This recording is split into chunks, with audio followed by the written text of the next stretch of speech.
Selamat datang kembali di kuliah Matematika Rekayasa 1 dengan kode mata kuliah TF2101. Setelah sebelumnya kita membahas tentang determinan via ekspansi kofaktor, evaluasi determinan via reduksi baris, dan membaca materi tentang sifat-sifat fungsi determinan, kali ini kita akan membahas tentang aturan Cramer. Sebelum kita membahas lebih lanjut tentang aturan Cramer, pertama-tama kita harus memahami tentang konsep dari matriks adjoint. Jika A adalah matriks persegi dengan dimensi n kali n, kemudian Cij adalah kofaktor dari entri Aij pada matriks A, maka kofaktor dari matriks A adalah C, di mana C berisikan C11, C12, dan seterusnya sampai Cnn. Kemudian, matriks adjoint dari matriks A adalah transpose dari matriks kofaktor A, atau kita bisa tuliskan seperti ini. Berikut ini adalah contoh untuk mencari nilai matriks adjoint.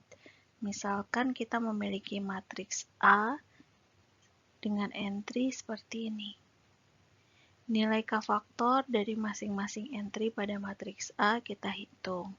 C11 misalnya, di sini nilainya adalah 12. 12 ini adalah nilai kofaktor untuk entry A11 pada matriks A, yakni angka 3. Masing-masing nilai kofaktor ini kemudian dihitung mulai dari C11, C12, C13, dan seterusnya sampai C33. Kemudian nilai-nilai kofaktor ini disusun menjadi sebuah matriks. Namanya adalah matriks kofaktor. Matriks kofaktor ini entry-nya adalah nilai-nilai kofaktor yang bersesuaian dengan indeks penempatannya pada matriks A tadi. Entry-nya adalah C11, C12, C13, dan seterusnya sampai C33. Dari matriks kofaktor ini kita kemudian bisa menghitung matriks adjoint. Matriks adjoint adalah transpose dari matriks kofaktor, sehingga yang tadinya baris pada matriks kofaktor, baris pertama misalkan entry-nya minus 12, 6 dan minus 16, ini kemudian menjadi kolom pada matriks adjoint yakni 12, 6, dan minus 16. Aturan Cramer itu sendiri adalah salah satu metode untuk mencari solusi dari sebuah sistem linear atau sistem persamaan linear dengan menggunakan perhitungan nilai determinan dari matriks A. Jika kita memiliki sebuah sistem, kita tuliskan di sini sistemnya adalah AX sama dengan B. AX sama dengan B ini adalah sebuah sistem linear dengan n persamaan dan n unknowns variabel atau n variabel yang tidak diketahui. Kemudian kita punya syarat tambahan lain, yakni determinan dari matriks A-nya tidak sama dengan 0. Maka di sini kita bisa pastikan bahwa sistemnya akan memiliki solusi yang unik. Dan solusi unik tersebut adalah sama dengan X1 di sini adalah determinan A1 dibagi dengan determinan A. X2 di sini adalah sama dengan determinan A2 dibagi dengan determinan A. Dan seterusnya sampai dengan Xn. Di sini n karena kita punya n jumlah variabel yang unknowns yang ingin kita ketahui nilainya. Xn di sini adalah sama dengan determinan An dibagi dengan determinan A. Di sini muncul ada A1, A2 sampai dengan An. Nah, AJ ini adalah sebetulnya sebuah matriks yang kita dapatkan dengan menggantikan entry pada kolom ke-J-nya dari matriks A dengan entry pada matriks B atau bagian sebelah kanan dari sistem linear. Untuk lebih jelasnya, kita bisa melihat pembuktian dari kebenaran aturan Cramer ini di beberapa literatur buku. Tetapi di sini saya akan sampaikan secara singkat apa yang kemudian menjadi bukti bahwa aturan Cramer valid dan kita bisa gunakan sebagai salah satu metode untuk mencari solusi dari sebuah sistem linear. Jika kita punya matriks A, di sini A adalah matriks transformasi pada sebuah sistem linear. Nah, jika determinan matriks A-nya ini tidak sama dengan 0, maka kita bisa simpulkan bahwa A adalah invertible atau memiliki inverse. Ketika A tidak sama dengan 0 dan A adalah invertible, jadi ini vice versa ya, jika dan hanya jika, maka berdasarkan sebuah teoremanya ini sebetulnya juga berkaitan erat dengan perhitungan A inverse. A inverse ini bisa kita hitung dengan menggunakan formula ini. Jadi A inverse adalah sama dengan 1 dibagi dengan determinan A dikalikan dengan adjoint dari A itu sendiri.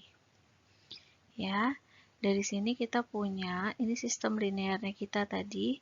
Kalau kita ingat sistem linear kita adalah AX sama dengan B yang sebelah sini. Ya, kalau kita kalikan kedua ruas, yang kiri dengan yang kanan dengan A inverse, maka di sini kita jadi punya tinggal X sama dengan A inverse dikalikan dengan B.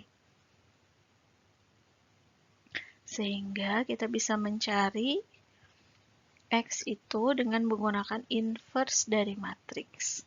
Ya, asalkan kita bisa hitung inverse matriksnya, maka kita bisa mencari X sebagai solusi yang unik dari sistem linear kita yang ini. Syaratnya apa agar A invertible? Syaratnya adalah determinan A-nya harus tidak boleh sama dengan 0. Sehingga kalau kita tulis di sini, X itu kita bisa dapatkan dengan mengalihkan inverse dari matriks A dan matriks B atau vektor B.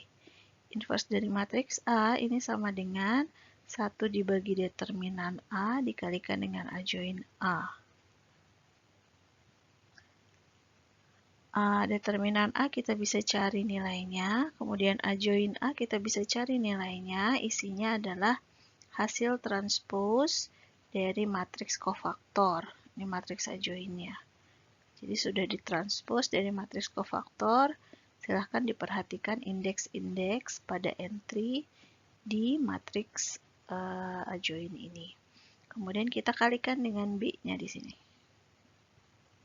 Matriks B.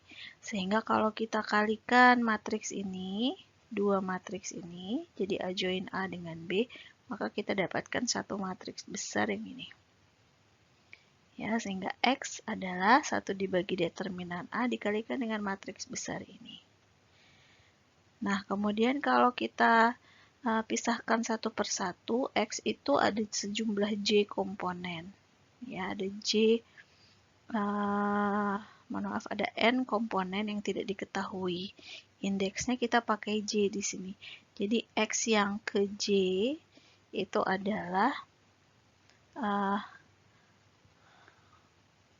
kolom ke J, baris ke J-nya di sini. Ya, sehingga kalau kita punya cari X1 di sini adalah 1 dibagi determinan A dikalikan entry yang pertama.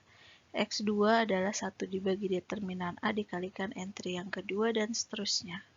Sehingga XJ di sini adalah 1 dibagi determinan A dikalikan entry yang ke J di sini. Nah, setelah itu bagaimana? Sebetulnya bagian atas dari persamaan yang sebelumnya itu tidak lain dan tidak bukan adalah determinan dari matriks A, AJ. AJ ini apa? Dia adalah submatriks dari matriks A, di mana kolom ke J-nya kita gantikan dengan vektor B atau matriks B. Sehingga ini kalau kita cari nilai determinannya berapa? Sama dengan ini. Nah, ini tidak lain dan tidak bukan sebetulnya di persamaan yang sebelumnya itu adalah pembilangnya, sehingga nanti XJ ini sama dengan determinan dari AJ dibagi dengan determinan A. Nah, J di sini adalah J sama dengan 1 sampai dengan N. Sehingga kita sudah buktikan bahwa betul aturan Cramer ini bisa kita pakai untuk mencari solusi dari sistem persamaan linear dengan menggunakan perhitungan determinan. Berikut ini adalah contoh penggunaan aturan Cramer. Di sini kita memiliki satu buah sistem linear dengan 3 persamaan, persamaan 1, 2, dan 3, dan juga ada 3 unknown, yaitu X1, X2, dan X3. Perhatikan di sini ketika kita menggunakan aturan Cramer, maka syaratnya adalah jumlah dari persamaannya itu harus sama dengan jumlah dari unknown-nya. Kenapa? Karena matriks A-nya harus square sehingga kita bisa cari determinannya. Nilai determinan itu bisa kita cari hanya jika matriksnya bentuknya square. Kemudian ada syarat tambahan lain untuk aturan Cramer. Untuk aturan Cramer, syarat tambahannya adalah nilai determinan dari matriks A-nya harus tidak sama dengan 0. Karena ketika matriks A-nya memiliki determinan sama dengan 0, artinya matriks A-nya tidak bisa invertible, dan kita tidak bisa mencari solusi yang unik dari sistem persamaan linearnya. Ketika itu terjadi, solusinya menjadi tidak unik atau mungkin tidak ada sama sekali. Tidak bisa kita buktikan. Baik, kembali ke contoh penggunaan aturan Cramer. Dari persamaan ini, kita mendapatkan matriks A, matriks transformasi kita, yakni entry-nya 1, 0, 2, dan seterusnya. Ini kalau dilihat, ini adalah koefisien dari masing-masing persamaan ya, 1, 0, 2 di sini. 1, 0, 2 yang bersesuaian dengan unknown-nya X1, X2, dan X3. Sehingga kita dapatkan matriks transformasi A ini. Kemudian kita bisa buat submatriks A1, A2, dan A3. Jadi kita akan menyiapkan 3 submatriks karena kita punya 3 unknown variabel yang ingin kita cari nilainya. Ya, di A1 maka kolom pertama kita ganti dengan nilai B. Di A2 kolom kedua kita ganti dengan nilai B. A3, kolom ketiga kita ganti dengan nilai B. Setelah itu semuanya kita dapatkan, maka kita bisa dengan mudah mencari nilai X1, X2, dan X3. Bagaimana caranya? Kita menghitung determinan dari A1 berapa, determinan A2 berapa, determinan A3 berapa, dan determinan A-nya berapa. Sehingga kita dapatkan X1 itu sama dengan minus 10/11, X2 adalah 18/11, dan X3 adalah 38/11. Dengan demikian, kita telah selesai membahas tentang aturan Cramer untuk mencari solusi persamaan linear dengan menggunakan metode determinan. Selanjutnya adalah materi tentang pengertian determinan itu sendiri. Pengertian determinan akan kita bahas melalui pelaksanaan kuliah sinkron pada hari Rabu. Terima kasih.